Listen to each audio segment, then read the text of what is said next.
Hello friends, today I am here with the topic demand curve. पिछली video में हमने law of demand topic start किया था, जिसमें हमने डिमांड शेड्यूल तक कंप्लीट कर लिया था। आज हम बात करेंगे डिमांड कर्व की।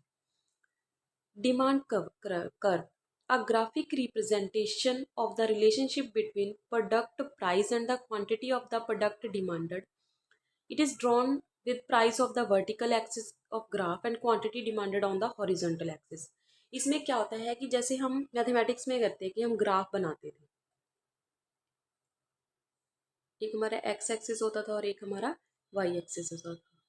तो जो हमारा वर्टिकल है उस पर हम प्राइस लेंगे और जो हमारा हॉरिजॉन्टल है वहाँ उस पर हम क्वांटिटी लेंगे कि कब हमारा प्राइस बढ़ रहा है कब घट रहा है, उसके अकॉर्डिंग हमारी डिमांड क्या है। ठीक है। द डिमांड कर्व इज, जो हमारी ये कर्व बनेगी वो होगी हमारी demand. The demand curve is delineated as sloping downward from left to right because price and quantity demanded are inversely related. That lower of the price of a product, the higher the demand of number of sales. This relationship is contingent on certain ceteris paribus, that is other things equal, condition remaining constant. जैसे मैंने starting में ही आपसे बात की थी जब हमने law of demand शुरू किया था कि लॉ ऑफ डिमांड का जब हम पढ़ते हैं तो उसमें हम एक चीज मान के चलते हैं कि other all factors are constant. सिर्फ प्राइस है हमारा जो बढ़ रहा है घट रहा है, उसके इफेक्ट से हमारी डिमांड है जो कंज्यूमर की वो इफेक्ट हो रही है। अदर बाकी सभी फैक्टर्स हम डिटर्मिनेंट्स हैं उनको कांस्टेंट मानेंगे। तो जो इसकी स्लोप है जो डाउनवर्ड लेफ्ट टू राइट होगी, नीचे की तरफ होगी। लेट्स एज्यूम, जो इन्होंने हम पिछले एग्जाम्पल भी की थी उसके अकॉर्डिंग ही उन्होंने इस एग्जाम्पल को एक्सप्लेन किया है कि दो कंज्यूमर है जैसे है ना, उनकी डिमांड शेड्यूल में हम बताया था एक इंडिविजुअल डिमांड ली थी और मार्केट डिमांड ली थी। इंडिविजुअल डिमांड जैसे एक कंज्यूमर की पर्टिकुलर डिमांड है और market demand total number of consumers की डिमांड है, वो कितने प्रोडक्ट खरीद रहे हैं। जैसे अगर 5 रुपए की एक यूनिट मिल रही है तो 3 खरीदेंगे। अगर उसका प्राइस कम होके 4 हो जाए तो वो हम अपनी क्वांटिटी बढ़ा लेंगे, उसे 5 कर लेंगे। तो उस शेड्यूल में भी हमें यही दिखाया गया था टेबल में कि उसकी जो इनवर्स रिलेशनशिप है प्राइस और क्वांटिटी का, जो भी हम डिमांड कर रहे हैं। Movement along demand curve and shift in demand curve, जो इसकी वजह से जो भी हमारे चेंजेस आएंगे कर्व में उन्हें हम बोलेंगे डिमांड कर्व के अलोंग जितनी भी इसमें आगे पीछे होती है, जहाँ शिफ्ट कितने आते हैं।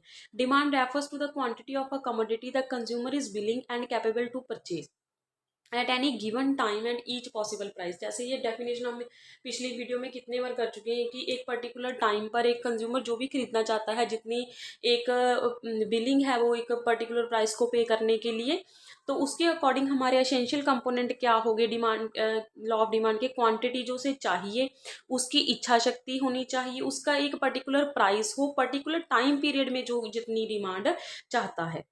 There are two different concepts. The former depends on the change in price of the commodity, whereas the later depends on the change in factor other than the price.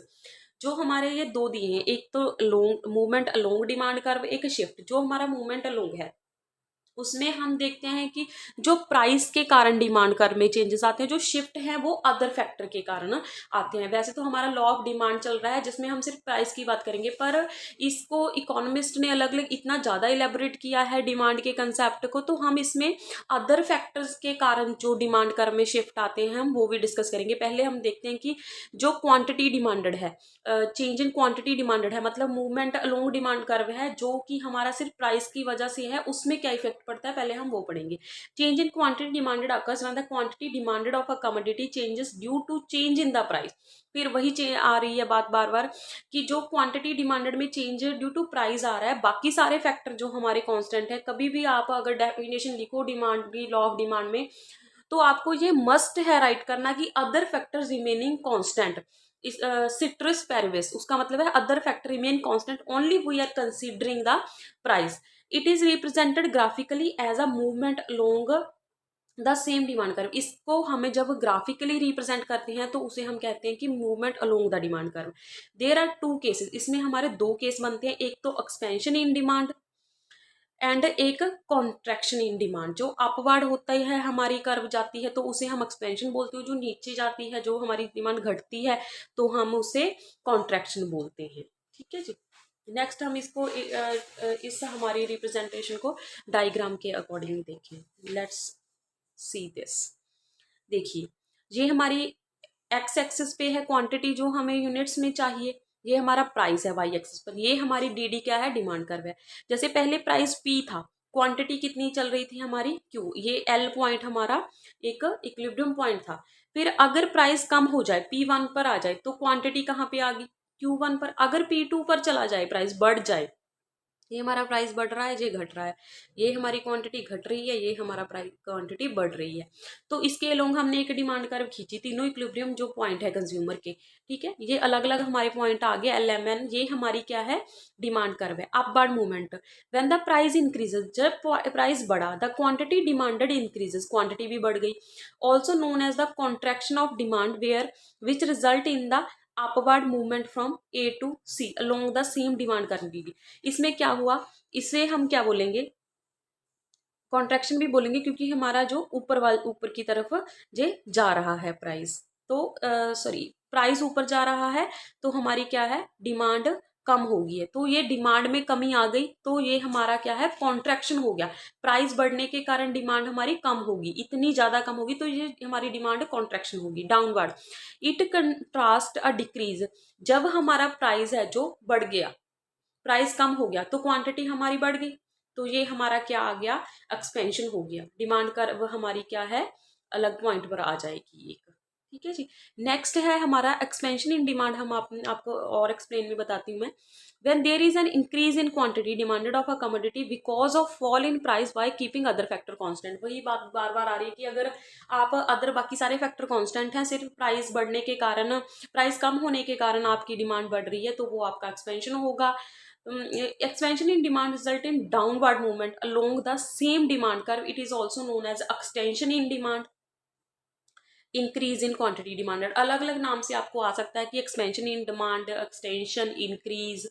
For example, the quantity demanded increase 150 to 200 unit as shown in the above schedule and diagram because of a fall in price 10 to 8। मतलब अगर हम देखें कि 10 rupees हमारे पहले किसी product का था, उसका 8 हो गया, तो डिमांड क्या है, 150 से 200 चली गई। जैसे हमारी ऊपर मैंने एक आपको पिछली वीडियो में शेड्यूल भी दिखाया था, और इसमें डिमांड कर्व भी दिखाई है आपको, कैसे कि डिमांड है जो पहले कम थी फिर बढ़ जाएगी।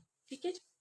नेक्स्ट है हमारा कॉन्ट्रैक्शन इन डिमांड, इसे डिक्रीज इन डिमांड भी कह सकते हैं, डिक्रीज इन क्वांटिटी डिमांडेड भी हम बोल सकते हैं। When there is a fall in the quantity demanded of a commodity because of an increase in its price by keeping other factor constant, it is known as contraction demand.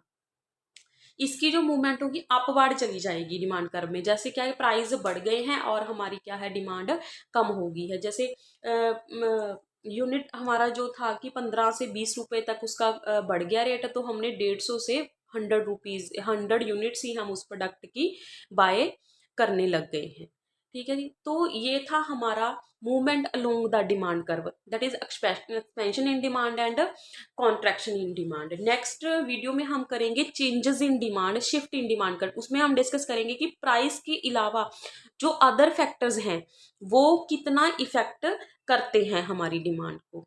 Till then take care and bye bye, thank you.